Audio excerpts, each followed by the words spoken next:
نیت کے صاف ہونے اور ہر کام کو صرف اور صرف اللہ کی خاطر کرنے کے بارے میں، کیونکہ اللہ سبحانہ و تعالیٰ اس کام کو قبول نہیں کرتا، وہ عمل اللہ کے نزدیک کوئی اہمیت نہیں رکھتا جو اللہ کے لیے نہ کیا گیا ہو۔ لیکن ہم انسان ہیں، ہم سے غلطیاں ہوتی ہیں، اور قدم کی پھسلن سے زیادہ بعض اوقات سوچ کی پھسلن ہوتی ہے۔ سوچ میں کس وقت کیا چیز شامل ہو گئی، بعض اوقات انسان خود بھی اس سے آگاہ نہیں ہوتا۔ اسی لیے اللہ سبحانہ و تعالیٰ نے ہم پر رمضان کے روزے فرض کیے تاکہ ہمارے اندر تقویٰ پیدا ہو۔ تقویٰ انسان کے اندر ایک کانشیسنس پیدا کرتا ہے، شعور پیدا کرتا ہے، اور جب انسان کے اندر شعور آ جاتا ہے تو اسے اپنے گناہوں کا احساس بھی ہونے لگتا ہے، اسے اپنی غلطیوں پر ندامت بھی ہوتی ہے، اور انسان تو ہے ہی خطا کا پتلا، بھول چوک اس کے ساتھ ہے، ہر لمحہ کچھ نہ کچھ ہوتا ہی رہتا ہے۔ ایسے میں انسان کیا کرے؟ کیا گناہوں کا بوجھ اپنے اوپر لادتا رہے اور اس بوجھ کے تلے دبا رہے، اور پھر اس بوجھ کی وجہ سے طرح طرح کے ڈپریشن اور غم اور دکھ کا شکار رہے؟ نہیں، اللہ رب العزت واسع المغفرہ ہے، غفور الرحیم ہے، وہ اپنے بندوں کے گناہوں کو معاف کرتا ہے۔ رمضان کا مہینہ اس اعتبار سے ایک بہترین موقع ہے کہ ہم سب اپنے رب کی طرف رجوع کریں، انفرادی طور پر بھی اور اجتماعی طور پر بھی، اور اپنے گناہوں کی معافی مانگے۔ اللہ تعالیٰ کا وعدہ ہے کہ جو شخص سچے دل سے گناہوں کی معافی مانگے گا، اللہ تعالیٰ اس کو ضرور معاف کر دے گا، اور اللہ تعالیٰ کو معاف کرنے میں کچھ مشکل نہیں۔ قرآن مجید میں اللہ تعالیٰ فرماتے ہیں، قُلْ يَا عِبَادِيَ الَّذِينَ أَسْرَفُوا عَلَىٰ أَنفُسِهِمْ لَا تَقْنَطُوا مِن رَحْمَةِ اللَّهِ إِنَّ اللَّهَ يَغْفِرُ الذُّنُوبَ جَمِيعًا۔ آپ کہہ دیجئے کہ اے میرے بندو، جنہوں نے اپنی جانوں پر زیادتی کی ہے، جنہوں نے خود پر ظلم کیا ہے، لا تقنطوا من رحمت اللہ، اللہ کی رحمت سے مایوس نہ ہو جاؤ، بے شک اللہ سارے گناہ معاف کر سکتا ہے۔ اللہ تعالیٰ کے لیے کچھ بھی مشکل نہیں۔ ضرورت اس بات کی ہے کہ بندہ سچے دل کے ساتھ، پورے اخلاص کے ساتھ اللہ تعالیٰ کی طرف رجوع کرے۔ ویسے تو رمضان بذات خود گناہوں کے کفارہ کا ذریعہ ہے۔ حدیث میں آتا ہے، نبی صلی اللہ علیہ وسلم نے فرمایا، وَرَمَضَانُ إِلَى رَمَضَانَ مُكَفِّرَاتٌ مَا بَيْنَهُنَّ إِذَا اجْتُنِبَتِ الْكَبَائِرُ۔ ایک رمضان دوسرے رمضان تک اپنے درمیان ہونے والے گناہوں کو مٹا دیتا ہے جبکہ کبیرہ گناہوں سے اجتناب کیا جائے۔ اسی طرح جب انسان ایمان اور احتساب کے ساتھ روزہ رکھتا ہے، وہ بھی اس کے گناہوں کی بخشش کا ذریعہ بنتا ہے، راتوں کا قیام بھی بخشش کا ذریعہ بنتا ہے۔ لیکن اس کے ساتھ ساتھ انسان کو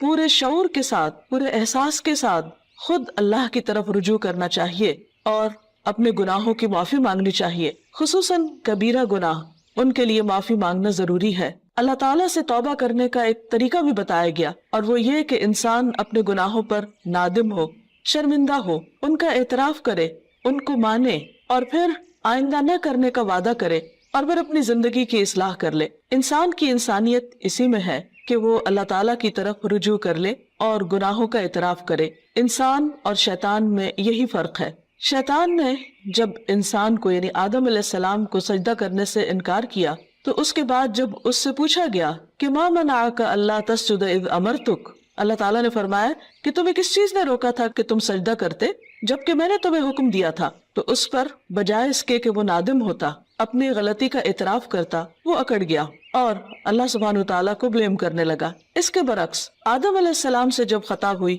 اور وہ بھول کر جنت کا وہ پھل کھا بیٹھے جس کے کھانے سے ان کو روکا گیا تھا، تو جب انہیں اپنی اس بات کا احساس ہوا کہ انہوں نے درست نہیں کیا اور ان سے جنت کا لباس اتروا لیا گیا، تو وہ فوراً اپنے رب کی طرف پلٹے اور انہوں نے اعتراف کیا اور دعا کی، ربنا ظلمنا انفسنا وان لم تغفر لنا وترحمنا لنکونن من الخاسرین، کہ اے ہمارے رب، ہم نے اپنی جانوں پر ظلم کیا اور اگر تو نے ہمیں معاف نہ کیا اور ہم پر رحم نہ کیا تو ہم ضرور نقصان اٹھانے والے ہو جائیں گے۔ گویا انسان غلطی تو کرتا ہے، لیکن اگر وہ رب کی طرف پلٹتا نہیں اور رب اس پر رحمت نہیں فرماتا تو پھر انسان کا کوئی ٹھکانہ نہیں۔ روزے کی حالت میں انسان کو اپنے آپ کا جائزہ لینے کا موقع ملتا ہے، کیونکہ بہت سی مصروفیات اور مشغولیات سے، خصوصاً کھانے پینے کی مشغولیت سے فراغت پانے کے بعد جب روزے کی حالت میں، بھوک کی حالت میں اس کو اپنا محاسبہ اور اپنا جائزہ لینے کا موقع ملتا ہے تو اپنی چھوٹی بڑی بہت سی خطائیں، بہت سی غلطیاں یاد آنے لگتی ہیں۔ ایسے میں انسان کا کام یہ ہے کہ انسان اپنی ہر غلطی پر اللہ تعالیٰ سے توبہ کرے اور دن میں کثرت کے ساتھ استغفار کرتا رہے، اللہ سبحانہ و تعالیٰ کی طرف رجوع کرتا رہے، خاص طور پر روزے کی افطاری کے وقت اور پھر سحری کے وقت، کیونکہ سحری کا وقت توبہ استغفار کا وقت ہے۔ قرآن مجید میں اللہ تعالیٰ اپنے بندوں کی خصوصیت بیان کرتے ہیں، وَبِالْأَسْحَارِ هُمْ يَسْتَغْفِرُونَ، اور سحری کے وقت وہ استغفار کرتے ہیں۔ سحری کے وقت یا تو سحری کی تیاری ہو رہی ہوتی ہے یا پھر انسان اس وقت کچھ کھا پی رہا ہوتا ہے، لیکن کچھ نہ کچھ وقت، خواہ وہ کام کاج کے دوران ہی کیوں نہ ہو، ضرور ایسا نکالنا چاہیے کہ جس میں انسان شعوری طور پر اللہ تعالیٰ سے توبہ کرے، کیونکہ اللہ تعالیٰ اس وقت اپنے بندوں کی طرف خاص طور پر توجہ فرماتا ہے۔ حدیث میں آتا ہے، ينزل اللہ تعالی الى السماء الدنیا كل ليلة لنصف الليل الآخر او لثلث الليل الآخر فيقول من ذا الذي يدعوني فأستجيب له من ذا الذي يسألني فأعطيه من ذا الذي يستغفرني فأغفر له حتى يطلع الفجر۔ اللہ تعالیٰ ہر رات کو آدھی رات یا ایک تہائی رات کے آخری حصے میں آسمان دنیا پر نزول فرماتے ہیں اور ارشاد فرماتے ہیں کہ کون ہے جو مجھ سے دعا مانگے اور میں اس کی دعا قبول کروں، کوئی ہے جو مجھ سے سوال کرے کہ میں اسے عطا کروں، کون ہے جو مجھ سے استغفار طلب کرے اور میں اسے بخش دوں، یہاں تک کہ فجر طلوع ہو جاتی ہے۔ یعنی اس وقت خاص طور پر اللہ تعالیٰ اپنے بندے کی طرف متوجہ ہو کر اس کو پکارتا ہے کہ تم غلطی کرنے کے بعد میری طرف لوٹ آؤ۔ رمضان ایک مبارک موقع ہے کہ جس میں انسان سحری کے وقت اٹھ ہی جاتا ہے، تو اس وقت اللہ سبحانہ وتعالیٰ کی اس پکار پر لبیک کہتے ہوئے اپنے گناہوں کی معافی مانگنی چاہیے اور اس کی طرف رجوع کرنا چاہیے، کیونکہ وَمَن يَغْفِرُ الذُّنُوبَ إِلَّا اللَّهُ، کون ہے جو گناہوں کی بخشش کرے سوائے اللہ کے۔ ہم میں سے کون ہے جو یہ دعویٰ کرے کہ اس سے کبھی کوئی غلطی نہیں ہوئی یا اس نے کوئی گناہ نہیں کیا؟ ہم سب خطا کار انسان ہیں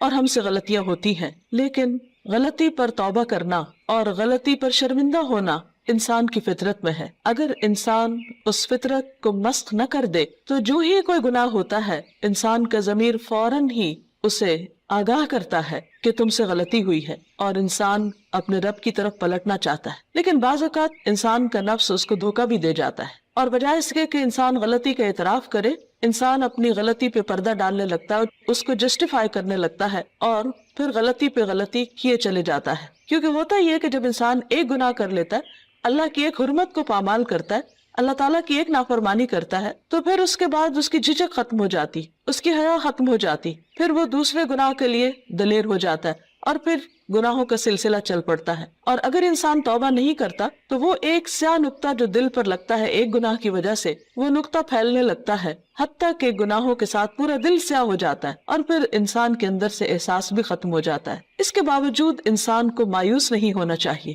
جب تک انسان کی جان ہے، انسان کی سانس کا سلسلہ چل رہا ہے، اس کے لیے معافی کا دروازہ کھلا ہوا ہے۔ حدیث میں آتا ہے کہ ان اللہ یقبل توبۃ العبد ما لم یغرغر، اللہ تعالیٰ بندے کی توبہ قبول کرتا ہے جب تک کہ اس کے سانس اکھڑنے نہ لگے، یعنی دنیا سے رخصت نہ ہونے لگے، فوت نہ ہونے لگے۔ تو گویا ابھی اللہ تعالیٰ نے ہمیں جو زندگی اور یہ موقع دیا ہے، اس میں ہم واپس پلٹ آئیں، رجوع کر لیں، اللہ تعالیٰ کو راضی کر لیں اور کبیرہ اور صغیرہ دونوں طرح کے گناہوں سے معافی مانگیں۔ صغیرہ گناہوں کے کفارے کے لیے تو نماز، روزہ، حج، زکوٰۃ اور دیگر نیکیاں، امر بالمعروف نہی عن المنکر، یہ چیزیں انسان کے لیے کفارہ بن جاتی ہیں، لیکن خصوصاً کبیرہ گناہوں کے لیے خاص طور پر معافی مانگنا ضروری ہے۔ ویسے کبیرہ گناہ کیا ہے؟ مثلاً اللہ سبحانہ وتعالیٰ کے ساتھ شرک کرنا اور اس کے بعد والدین کی نافرمانی، والدین کو ناراض کرنا، ان کا دل دکھانا، ان کو پریشان کرنا، ان کی بات نہ ماننا۔ اللہ سبحانہ وتعالیٰ نے ایک نہیں کئی بار اپنے حق کے بعد انسانوں میں سے سب سے پہلا حق جس کا بتایا وہ والدین ہے، اور اللہ تعالیٰ کی رضامندی والد کی رضامندی میں ہے اور اللہ تعالیٰ کی ناراضگی والدین کی ناراضگی میں ہے۔ والدین کو ناراض کرنا کبیرہ گناہ ہے، اور اگر انسان کی وفات اس حال میں ہو جاتی تو اس وقت تک معافی نہیں ہوگی جب تک کہ والدین معاف نہ کر دیں۔ حقوق و لباد کے سلسلے میں جو بھی حق تلفی ہوتی، خواہ والدین کی نافرمانی یا کسی اور کی، یہ بات یاد رہے کہ انسان کو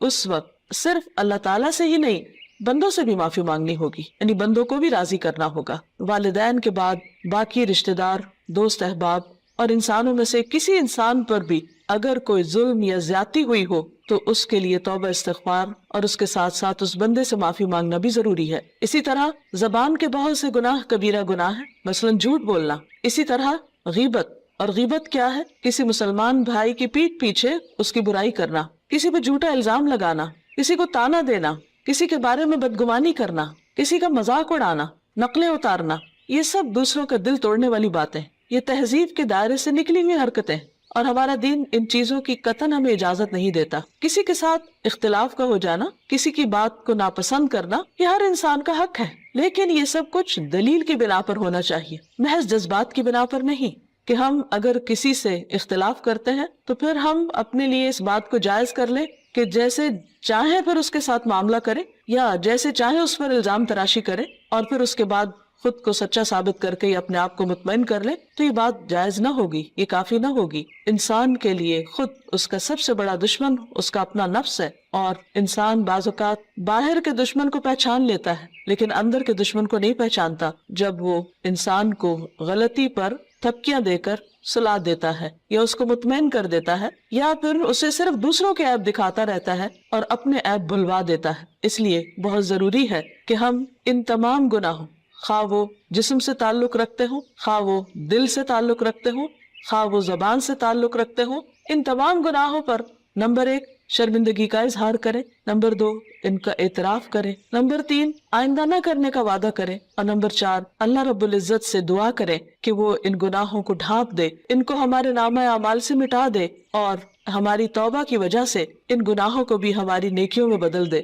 کیونکہ اللہ تعالیٰ کے لیے کچھ بھی مشکل نہیں۔ قرآن مجید میں آتا ہے وَهُوَ الَّذِي يَقْبَلُ التَّوْبَةَ عَنْ عِبَادِهِ، وہ اللہ ہی تو ہے جو بندوں سے توبہ قبول کرتا ہے اور اس کو پسند کرتا ہے کہ بندے اللہ کی طرف رجوع کریں۔ وَيَعْفُو عَنِ السَّيِّئَاتِ، اور وہ خطاؤں سے یعنی صغیرہ گناہوں سے درگزر کرتا ہے۔ وَيَعْلَمُ مَا تَفْعَلُونَ، اور وہ جانتا ہے جو کچھ بھی تم کرتے ہو، یعنی ہمارا کوئی بھی عمل خواہ وہ چھوٹا ہو یا بڑا، تنہائی میں کیا ہو یا سب کے سامنے، اللہ سے تو چھپا ہوا نہیں، پھر اس کے فرشتے لکھ بھی رہے ہیں۔ اس لیے بہت ضروری ہے کہ اللہ کے حضور حاضر ہونے سے پہلے ہی ہم اپنے ان گناہوں کو اپنے نامہ اعمال سے اپنے آنسوؤں کے ساتھ دھو ڈالیں، اور عجز و انکساری کے ساتھ اللہ کے حضور جھکیں، اور زبان سے بھی استغفار کرتے رہیں، اور اس کے لیے خاص طور پر استغفر اللہ، اللہم اغفر لی اور استغفار کی دیگر دعائیں پڑھنا بھی فائدہ مند ہے۔ اللہ تعالی ہمیں عمل کی توفیق عطا فرمائے۔ وآخر دعوانا ان الحمد للہ رب العالمین۔